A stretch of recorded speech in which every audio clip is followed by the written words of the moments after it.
감사의 계절, 감사의 달 두 번째 주일을 맞이하여 여러분의 삶과 여러분의 가정과 하는 모든 일을 위해 하나님으로부터 오는 큰 은혜와 여러분의 신앙에 대한 감사가 넘쳐나는 그러한 이 감사의 계절이 될 수 있기를 주님의 이름으로 축원합니다. 옆 사람이 옆에 앉은 것도 감사의 요건이고 기적입니다. 옆 사람과 인사를 나누시겠습니다. 옆에 앉아주셔서 대단히 감사합니다.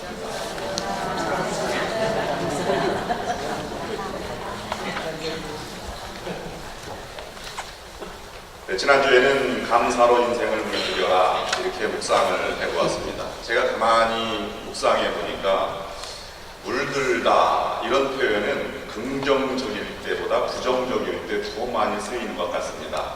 나쁜 사상에 물들다, 붉은 사상, 좌익 사상에 물들다, 아니면 다른 세상과 어울리는 나쁜 친구들에 물들었다 이런 표현을 많이 씁니다. 긍정적으로 쓰일 때는 부분적으로 요 무늬가 참 아름답게 물들었네 이렇게 쓰일 때는 작은 부분을 쓰일 때는 물들다는 표현이 있습니다. 근데 유일하게 가을에만 물들다가 긍정적으로 바뀌는 현상을 볼 수 있는데 단풍이 들 때입니다. 온 산이 붉게 물들었네. 사람에게 말하면 그것이 좌익 사상을 얘기해서 머리부터 뼛속까지 이렇게 표현을 쓰지만 산에서 붉은 단풍이 들 때에는 온통 산이 붉어졌다 이렇게 쓰여집니다. 저는 감사로 인생을 물들여라고 하는 것을 묵상하면서 세상은 부정적일 수밖에 없다는 전제하에 우리가 살아가고 있는 존재들입니다. 세상은 거칠고 세상은 어지럽고 세상은 선을 알아주기보다는 악한 행실을 더 많이 신문지상에 올려내려서 부정적인 생각을 갖도록 만들어 나아가고 있습니다. 그러므로 우리는 그 세계 속에서 아름다운 하나님의 창조의 사역 또는 감사의 세계를 만들어가는 사명과 임무가 우리에게 주어져 있다고 하는 것입니다. 여러분들도 세상의 희망의 씨앗과 감사의 씨앗을 펼쳐나가셔서 부정의 세상을 긍정으로 또는 어지러움의 세상을 하나님의 은혜의 세상으로 바꿔나가시는 여러분들이 될 수 있기를 주님의 이름으로 축원합니다. 물감으로 물들이는 것 중에는 지워지는 것도 있고 지워지지 않는 물감이 있습니다. 우리 감사도 마찬가지입니다. 일시적인 감사가 아니라 지워지지 않는 사라지지 않는 영원한 감사의 마음이 오늘 이 아침에 여러분들에게 함께 임하시기를 주님의 이름으로 축원합니다. 저는 부정의 세상에서 불평과 감사 이런 것들을 묵상해 나아가는데요. 이렇게 생각을 해보았습니다. 감사가 변해서 불평이 되는 것이 있을까? 이런 생각을 해봤습니다. 물론 많이 있을 것입니다. 근데 한쪽으로 다시 생각을 해보면 감사의 마음이 따로 있고 불평의 마음이 따로 있는 것이다 하는 생각을 해보게 됩니다. 마음밭에 문제가 있고 생각의 근본적인 차이와 하나님을 기대하고 바라보는 믿음의 차이가 우리에게 분명히 존재한다고 하는 것입니다. 우리는 세상에 두 마을이 있습니다. 하나는 감사의 마을이고 감사촌이고 하나는 불평촌입니다. 여러분은 어느 곳에 살아가고 계십니까? 늘 불평촌에서는 모든 것이 불평이었습니다. 봄에는 황사 때문에 먼지가 많다고 불평이고 여름에는 너무 덥다고 불평이고 가을에는 낙엽 쓸기 싫다고 불평이고 겨울에는 눈이 넘어와서 힘들다고 불평들을 많이 합니다. 감사촌에 사는 사람은 다른 생각을 가지고 살았습니다. 봄에는 꽃이 아름다워서 감사하고 여름에는 무더위 중에 흠을 주신 것을 감사하고 가을에는 그래도 열매가 풍성한 걸 감사하고 겨울에는 다른 계절에 볼 수 없는 눈꽃이 있어서 감사하다 이렇게 볼 수 있는 것이죠. 불평촌에 있는 사람들이 감사 마을에 갔더니 별것도 아닌 걸 그렇게 감사를 하는 모습을 보았습니다. 그래서 자기를 따라서 이렇게 감사하고 한번 연습을 해보았습니다. 그리고 나서 집으로 돌아와서 자기 가족에게 한 말이 무엇인지 아십니까? 에이, 감사촌에 갔다가 얻어먹은 것도 하나도 없는데 감사만 실컷 하고 돌아왔네. 이렇게 불평을 했다고 하는 것이죠. 마음밭이 그 열매를 맺어가는 것입니다. 불평도 습관이고 감사도 습관입니다. 불평하는 사람은 장미에 가시가 보이지만 감사하는 사람에게는 꽃이 보이게 되는 것이죠. 그러므로 불평의 눈을 가지고 있는지 아니면 불평의 입을 가지고 있는지 다시 한번 생각을 해보아야 할 것이고, 그리고 이것은 전염성이 강해서 다른 사람도 이렇게 불평에 동참하게 만든다고 하는 것입니다. 불평은 불행해지는 연습이지만 감사는 행복해지는 연습, 은혜의 연습이라고 볼 수 있습니다. 이스라엘 백성들은 가장 이스라엘 민족에 큰 핵을 긋는 것이 출애굽 사건입니다. 모세가 이스라엘의 민족의 국부처럼 추앙받는 것도 출애굽을 인도한 해방의 민족, 예배의 공동체, 율법의 공동체를 만들었기 때문입니다. 그들은 광야에 처음 나갔을 때 얼마나 해방이 기뻤는지 춤을 추며 하나님의 승리를 찬양했습니다. 그런데 배고프다고 불평했고, 그래서 만나를 내려주셨어요. 근데 만나의 바라보는 눈길도 처음에는 이것이 너무 맛있어서 꿀 섞은 과자 같다고 출애굽기 16장 3절에 말씀했다가 민수기에 들어와서 광야 생활을 한 30년 또는 38년쯤 흐른 다음에는 너무 많이 먹어서 그런지 감사가 불평으로 변했습니다. 그래서 기름 섞은 과자 맛같이 너무 맛이 없고 이상하다 이렇게 폄하하기도 하였습니다. 연습의 결과에 마음밭이 변하는 것이지. 그래서 항상 기뻐하라, 쉬지 말고 감사하라, 쉬지 말고 기도하라, 범사에 감사하라, 이 말을 이는 하나님의 뜻이다 라고 말한다면, 사탄의 뜻은 항상 낙심하라, 쉬지 말고 원망하라, 범사에 불평하라, 이것이 사탄의 뜻이다, 이렇게 바꿔 생각해 볼 수도 있습니다. 적어도 감사로 물든 인생은 4가지 정도가 증명될 때 이런 사람은 정말로 감사로 물들었다, 감사가 기본 바탕이다, 이렇게 말할 수 있을 것입니다. 첫 번째로는 우리가 날마다 살아있음을 감사하고 있는가 하는 것입니다. 살아있다 하는 것입니다. 저도 여러분들도 매일같이 그렇게 연습을 하고 살아가지만 저도 비슷하게 살아가는 것이 있습니다. 하루를 정리하고 잠에 누울 때 저는 내일 아침에 깨지 않아도 하나님 내 영혼을 부탁합니다, 이렇게 잠을 청합니다. 아침에 일어나서 다시 영혼을 주신 것 감사합니다. 날마다 하나님의 창조 사역에 참여하는 것이 얼마나 큰 감격인지 모릅니다. 주일날 와서도 이렇게 예배드리고 하나님이 이렇게 귀한 생명을 주신 것 감사를 드립니다. 다음 주에도 나올 수 있도록 은혜를 베풀어 주옵소서, 이렇게 기도를 합니다. 여러분들이 늘 살아가는 방법대로 살아가고자 노력하는 것입니다. 젊은 나이에 기독교 강요를 썼던, 세상을 위해서 큰 획을 그었던 종교개혁자 존 칼빈은 무려 기독교 강요를 쓸 때 질병의 숫자가 25개였습니다. 너무 아파서 오래 앉아있을 수도 없었고 잠에 똑바로 누울 수도 없었습니다. 그래서 그런 성경을 읽게 되었고 영감을 받아서 기독교 강요라고 하는 큰 위대한 업적을 남기게 된 것입니다. 질병은 우리에게 고난을 주지만 그 고난을 통과하는 귀중한 영적인 열매들을 우리에게 맺게 해주고 또 생명의 소중함을 더 깨닫게 하여 주셔서 그 의미를 우리에게 전해준다고 하는 것입니다. 뉴욕의 브루클린 교회를 담임했던 에반스 목사님이 그가 아파서 병원을 갔더니 결장암이라고 발견되었고 24개월, 2년을 살다가 하나님의 부름을 받으시게 되었습니다. 근데 그가 일평생 투병생활 하면서 고통스러운데 4가지를 꼭 지키겠다 이렇게 약속을 해서 붙여놓은 것이 있었는데, 첫 번째는 이것입니다. 나는 결코 내 입에서 불평의 말을 하지 않을 것이다. 나는 나의 아픔 때문에 나의 집안의 분위기를 어둡게 하지 않고 언제나 밝게 유지하겠다. 나는 지금 잃어버린 것들뿐만 아니라 지금 받은 축복을 헤아리며 감격하며 살아가겠다. 나는 질병을 오히려 하나님 주신 유익으로 바꾸도록 늘 생각하겠다라고 묵상하였습니다. 현재에 살고 있는 이 살아있음에 대한 감격을 맛보지 않으면 어떤 순간에도 우리는 감사를 잃어버릴 수 있는 것입니다. 여러분, 내가 숨쉬고 움직일 수 있고 말할 수 있음에 진정으로 감격해 본 적이 있습니다.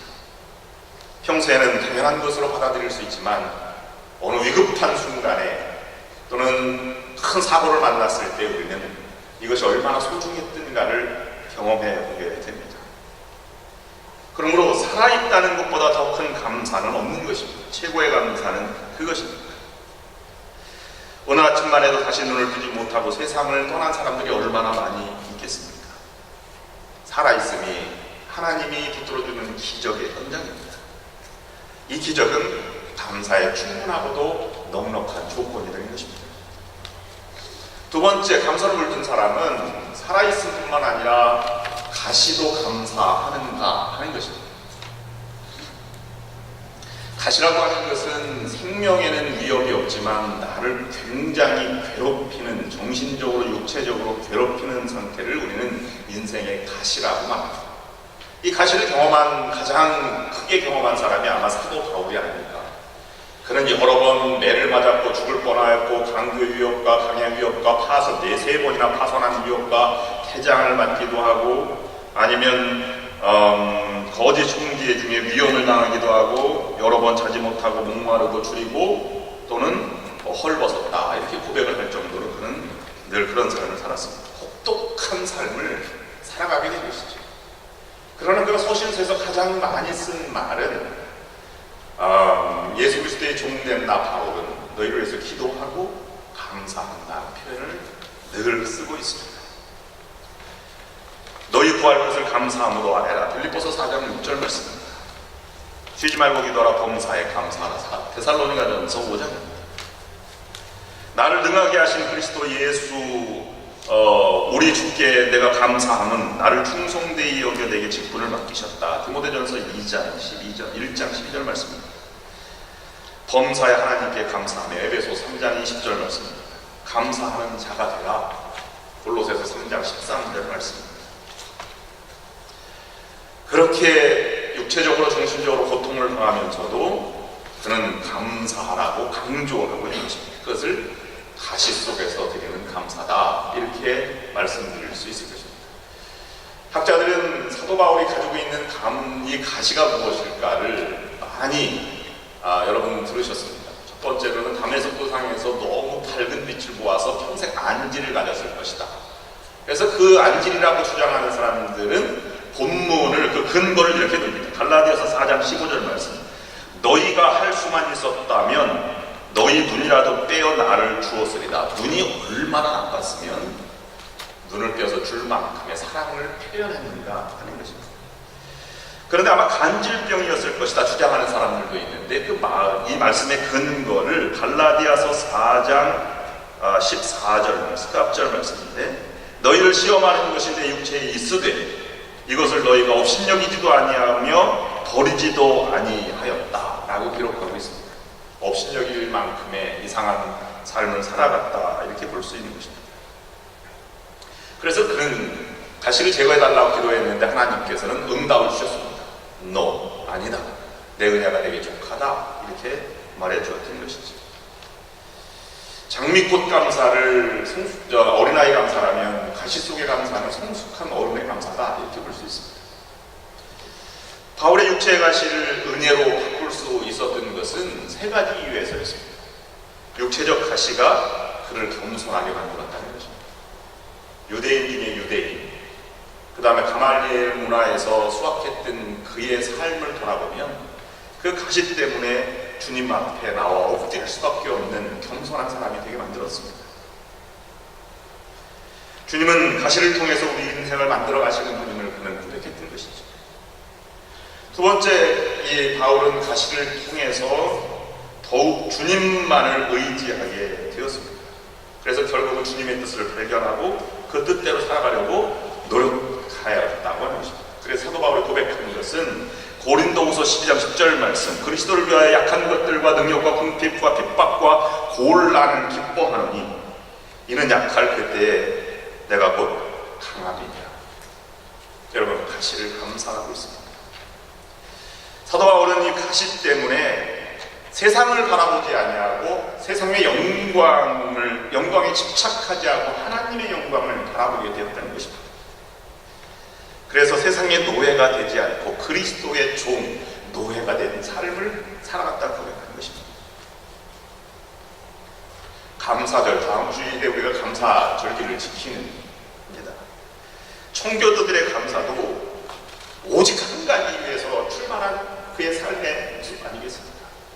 신앙의 자유를 위해서 1620년 180톤의 배를 타고 146명이 이 신대륙을 향해서 떠나게 되었고 117일 만에 크리스마스 다음 날 그들이 이 동부 플리머스 해안에 상륙했을 때 그들은 혹독한 겨울이었습니다. 그래서 도착한 그 해에만도 44명이나 봄이 되기 전에 목숨을 잃게 되었습니다. 자기들이 살려고 발버둥을 쳤어요. 그래서 유럽에서 보리와 밀을 가지고 신대륙에다 심었는데 실패하고 말았습니다. 그들은 굶주림에 시달려야 했고 주위의 고통을 당해야 했으며 미래에 대한 불안감을 떨쳐버릴 수가 없는 현실감 속에 살아갔습니다.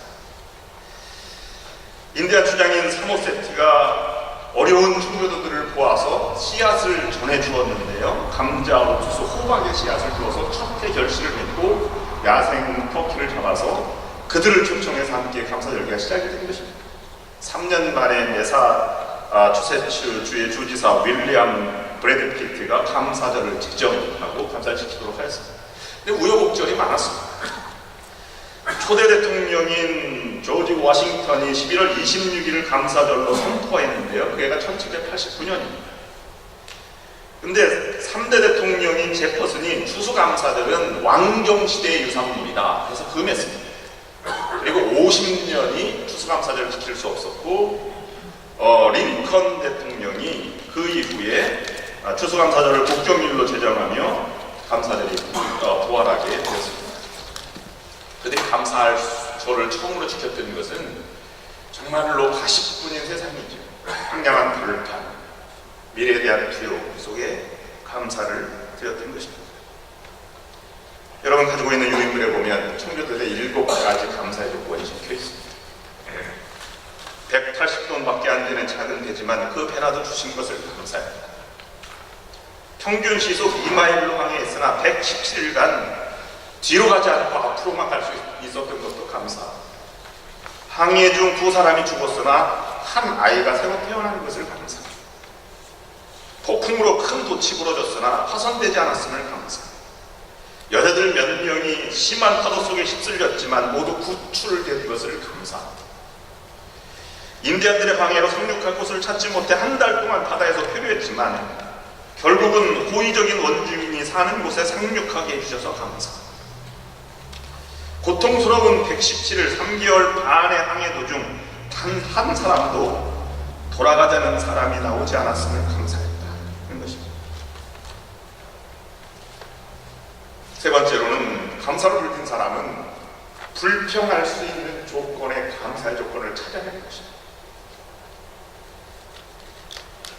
실수나 아니면 처절한 절망 가운데도 감사의 조건을 찾아낼 수 있을 요인은 저 사람 적어도 감사로 물들었다, 신앙입니다 하고 말할 수 있다는 것입니다. 오하이오주 신시내티에 비누회사가 있는데요. 프록터 캠블 비누회사입니다. 할레이 프록터 사장은 늘 신앙적으로 긍정적으로 생각하는 마음이 있어서 하나님 회사를 허락해 주신 것도 감사합니다. 그런데 한 직원의 실수로 막대한 손해를 끼치는 일이 벌어졌습니다. 그래서 부서의 책임자는 담당 직원을 심하게 질책했고 실수를 자행한 이 직원은 사표를 내고 회사를 떠날 수밖에 없었습니다. 그런데도 프록터 사장은 이 상황이 무엇인가를 우리에게 전해주는 것이 아닐까. 긍정적으로 흥분하거나 분노하지 않고 생각을 해서 그 실수의 과정을 면밀히 살펴보았습니다. 그런데 특이한 점을 발견했는데요. 실수해서 공기가 많이 들어가서 비누가 물에 뜬다는 사실을 발견했습니다. 그래서 좋은 아이디어가 떠올랐습니다. 목욕할 때 비누가 물속에 가라앉지 않고 뜨면 얼마나 좋겠는가. 그래서 나오는 비누가 아이보리 비누입니다. 그것 때문에 거부가 되었고 그는 반전하는 큰 예상치 못한 놀라운 기적을 체험하게 된 것입니다. 아인슈타인은 이렇게 말했습니다. 인생에는 두 종류의 삶밖에 없다. 기적이라고 없다고 고백하는 사람과 모든 것이 기적이라고 말하는 사람이다. 나는 후자에 속한다. 이렇게 말했습니다. 마이클 프로스트도 말했습니다. 현대인들은 일상생활의 감사를 전율하는 법을 잃어버렸다. 진정으로 중요한 것은 기적 자체가 아니라 기적이라고 바라보는 우리의 눈의 세계다라고 말했습니다.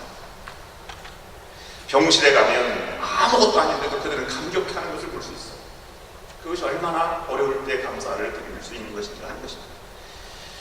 기적의 크기가 작을수록 그 감사의 크기는 훨씬 더 커진다는 사실입니다. 식물인간에게는 손가락 하나만 까딱하는 것도 위대한 기적입니다. 중환자들에게는 숨 쉬는 것만도 기적이고 음식은 고사하고 물만 마실 수 있어도 그는 위대하다, 이렇게 기적이다 라고 말하는 것입니다. 중풍으로 누워있던 사람은 지팡이를 짚고 걸을 수만 있어도 감격해야 하는 것입니다. 그런데 그런 속에서 내가 어느 날 이렇게 생각할 때가 있습니다. 이게 어떻게 된 일이지? 나도 모르게 이런 일이 일어났다, 이렇게 고백하는 순간이 있는데요. 기적을 맛보는 순간입니다. 그런데 그 기적을 맛보는 순간까지 우리는 모르지만 내가 그렇게 준비하고 신앙생활을 해오고 마음밭을 가꾼 결과가 그렇게 되었다는 사실을 우리는 알지 못합니다. 내가 그 마음에 그런 마음이 연습하지 않았다면 우리는 그렇게 그것을 기적이라고, 내가 왜 이런 놀라운 일을 경험하지? 라는 생각을 인식하지 못하기 때문입니다. 2차 대전 때 일본의 해군 장교로 제가 참여했던 가와가미 기이치라고 하는 장교는 고국으로 들어왔는데요. 처참했습니다. 모든 것이 다 무너졌고 핵폭탄 아래 펼쳐진 세계를 이루 말할 수 없습니다. 전쟁의 이 쓰라림이라는 것인가 라고 절망하면서 그는 얼굴을 제외한 모든 전신이 마비 되는 그런 식물인간처럼 되는 그런 질병을 겪게 되었습니다. 의사에게 찾아갔습니다. 뭐든지 하겠습니다. 고쳐만 주십시오 라고 말했더니 의사가 이렇게 얘기했습니다. 저를 한번 따라해 보시기 바랍니다. 감사합니다. 잘 말이 되지 않았어요. 그래도 낫는다고 하니까 감사합니다 라고 말했는데 처방을 내렸습니다. 하루에 10,000번 감사해 보십시오. 처음에는 연습삼아 고쳐준다고 하니까 감사합니다, 감사합니다 이렇게 했더니 마음이 편안해짐을 느꼈습니다.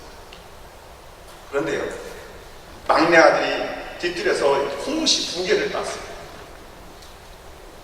그리고 나서 아버지에게 갖다 주려고 방문을 열고 아버지 홍시 드세요 그랬더니 아버지가 한 말이 감사합니다 하고 자기도 모르게 손을 내밀었어요. 움직였습니다. 여러분, 그냥 손이 그냥 움직였습니까? 그렇지 않습니다. 마음이 이미 그 마음에 같이 준비한 것이고 기적이 그 바탕 위에 일어나게 된 것이지. 우리는 우리에게 주어진 환경이 어떠하든지 감사함으로 받아들이면 그것이 곱셈, 덧셈이 되어서 우리에게 나타납니다. 불평이 되면 뺄셈, 나눗셈이 되어서 작아지는 나 자신을 보게 된다고 하는 것입니다. 실수할 때 감사 찾기가 어렵습니다. 찾아야만 감사의 사람이 될 수 있습니다. 우리 교회는 그렇지 않은데 다음 주에 이제 헌금을 이렇게 나와서 드리잖아요, 감사예물. 근데 감사예물을 어느 한국 교회는 이렇게 약정하는 경우가 있어요. 그래서 종이를 나눠주고 다음 주에 감사 헌금을 얼마 하겠다 이렇게 약정을 해서 발표를 하는 교회가 있었답니다. 그런데 제가 목회할 때도 한국에서 감사절 헌금을 하면 이렇게 이제 나눠드려요. 그 영수증 정숙이라고 해서. 근데 어느 목사님이 장로님이 감사원금을 약정했는데 30만 원 이렇게 썼는데 그것을 잘못 읽었어요. 장로님이 300만 원을 약정하셨습니다. 근데 목사님이 크게 실수하신 거예요. 그래서 끝나고 나가서 죄송합니다 이렇게 얘기했습니다. 근데 장로님이 미소를 지으며 그 다음 주에 이렇게 말씀하는 것입니다. 목사님, 저는 제가 30만 원짜리 감사 인생인 줄 알았는데 하나님이 실수를 통해서 300만 원짜리 감사를 저에게 허락하셨음을 깊이 묵상해 보았습니다. 오늘은 이런 실수와 어려움에도 감사할 수 있는가 하는 것을 생각해 보아야 할 것입니다. 헨리 포드 사장이 아일랜드 수도를 방문했을 때 고아원을 방문했는데요. 고아원을 내가 새로 강당을 지어주겠다 그래서 2,000파운드를 약정하겠다고 이렇게 약속을 했습니다. 근데 그 지역신문에 잘못 기재돼서 2,000파운드가 2만 파운드로 바뀌어서 신문에 나왔어요. 고아원 담당자가 포드 사장을 찾아가서 죄송합니다, 실수했습니다, 정정 보도를 내겠습니다 그랬더니 포드 회장이 이렇게 얘기했습니다. 아닙니다, 그냥 두십시오. 제가 2만 파운드를 도네이션 하겠습니다. 대신 거기다 이렇게 써주시면 감사하겠습니다. 헨리 포드의 뜻이 아니라 하나님의 뜻에 의해서 지어진 강당이다, 이렇게 써주시면 감사하겠다라고 말했습니다. 마지막은 어디서 점검되느냐 하면 네 번째, 벼랑 끝에서도 감사할 수 있습니다. 다니엘은 오늘 본문에서 벼랑 끝 감사입니다. 최고의 감사가 무엇인가를 우리에게 보여주는 것입니다.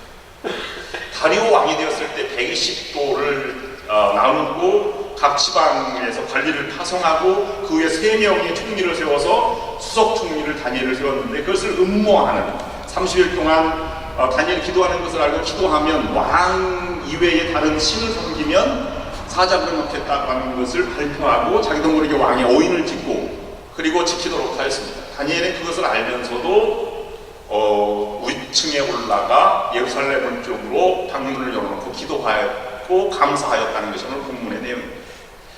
중요한 것은 다니엘은 그가 어인을 찍은 것을 알았다. 내가 감사 기도를 드리면 죽음을 맞이하고 갈기가 찢어지겠구나 라고 하는 사실을 알고도 감사 기도를 드렸다는 사실입니다.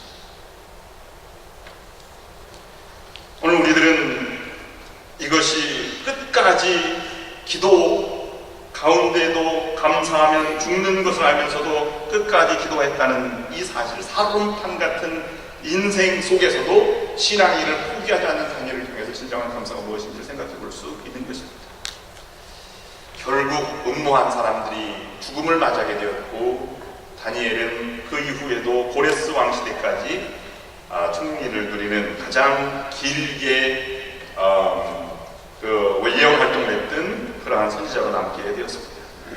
이 본문을 스펄전 목사님은 이렇게 해석을 했습니다. 다니엘이 사자굴 속에서 평안히 잠을 자는 동안 하늘의 궁전에서는 하나님이 다니엘을 지키기 위해서 잠 못 이루고 계셨다, 이렇게 얘기했습니다. 그러면서 우리를 향해서 하나님이 얼마나 노력하고 계신지를 시편 111편을 통해서 하나님의 수고를 우리에게 알아야 한다, 이렇게 말씀을 하였습니다. 하나님은 나를 지키시기 위해서 졸지도 주무시지도 않으시는 분이라고 하는 사실입니다. 그러므로 하나님께 맡길 때 우리는 감사할 수 있는 것입니다. 이미 하나님은 엄청난 대가를 지불하시는 것이죠. 십자가 위에서 예수 그리스도를 달려 죽기까지 우리를 용서하시는 것입니다. 그분이 돌아가셨고 피 흘리셨기 때문에 우리가 구원을 얻은 것인 것이 아니겠습니까? 오늘 우리는 감사로 물든 인생, 여러분이 그렇게 감사의 삶을 살아가시면서 여러분의 삶이 기적이고 더 큰 기적을 만들어가고 더 큰 풍성한 세계를 살아가시는 여러분들이 될 수 있기를 주님의 이름으로 축원합니다. 기도하시겠습니다. 하나님, 우리가 진정으로 감사로 물들어 있는 인생이 되게 인도하여 주시옵소서. 살아있음을 날마다 감사하게 하시고 또 가시와 같은 그러한 삶 속에서도 감사를 잃지 않고 인도하여 주시옵소서. 불평의 조건이 보일 때에도 그 속에도 감사의 조건을 따라 살아가게 하십니다.